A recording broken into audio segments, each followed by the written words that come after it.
Hi everyone, thanks for joining me again today for a quick tip. If you've been stamping with me for a while, you may have heard me use the phrase visual triangle. I tend to do that with most of my embellishments that I use on a project.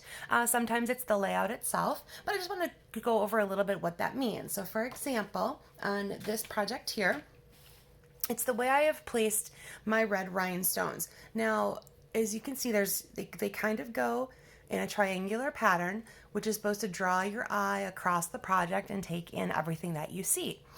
So again, it's a really great way to lay out your projects, whether you're using embellishments. So like again, this one here, here, here. I've got the little triangular motion. This one is using the stamps themselves. So you can see I've got the butterflies organized in a triangular fashion. Odd numbers tend to be pretty pleasing to the eye. This one kind of does double duty. This was created by a fellow demonstrator. So you have not only the words, but the actual daisies themselves, creating two separate kinds of triangles. And that one was created by Brenda Springer. So thank you for that, Brenda. But also sometimes you might find the stamps themselves or the way that you use them can do the same thing. So you'll see with this Turtle and Friends that the little accent one with the hearts, they already have the hearts organized in a cute little triangular pattern, varying sizes again. That also helps as well draw your eye to that image. Here I've used the different squares and the rectangle down the center. Again, instead of a triangle, this tends to draw your eye downward.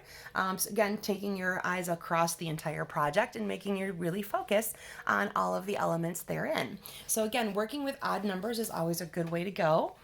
This particular color blocking method uses three big bold pieces as a background, really draws attention to that focal point itself. And again, you can see, well, we've trailed three elements down vertically. That brings your eye down to that piece right there. This has kind of a combination of the two. So again, we have a visual triangle with our rhinestones. We also have three different shapes there, creating kind of a focal point. And the twine itself has been tied around 3 times, creating a visual of an odd visual there as well. Same concept here on a project I shared recently in a video. We've got 3 elements bringing yourself down the project. And again, the twine is tied in 3 different times around. This particular one has, again, kind of both of those elements going. We have 3 embellishments that travel around, and we have a stamped image, some ribbon, and then the focal point itself, which also kind of create a track on their own. Now here again, remember, odd doesn't always necessarily just mean 3s. So for example, this one, you've kind of got 5 elements coming into play that draw your eyes across the project and keep you focused on those particular images. This one also has an odd number of flowers into the vase, and you'll see the yellows are kind of creating a triangle that draws you through the pattern of the daisies. And here, this one was created by fellow demonstrator Julie Barkley. She has used 5 elements of her dragonflies and her rhinestones to, again, that odd number of things makes your is appealing to your eye.